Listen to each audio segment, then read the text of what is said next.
এক মেয়ে লোক চিন্তা করলো, আচ্ছা আমি যদি আমার স্বামীকে ফেলে রেখে অন্য একজন পুরুষের হাত ধরে চলে যাই, তাহলে আমার স্বামীর অনুভূতিটা কেমন হবে?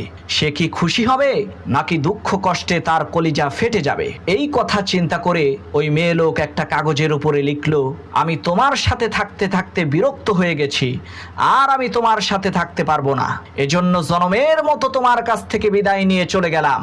এরপর ওই মেয়ে লোকটি কাগজটিকে টেবিলের উপরে রেখে খাটের নিচে লুকিয়ে পড়ল। কিছুক্ষণ পর তার স্বামী যখন ঘরে আসলো, সে ওই টেবিলের উপরে থাকা কাগজটি হাতে নিয়ে পড়ল।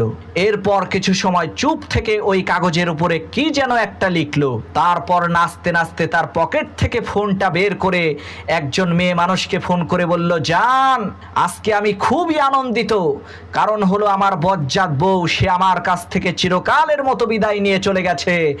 এখন আমি তোমার সাথে দেখা করার জন্য পার্কে আসছি, তুমি তাড়াতাড়ি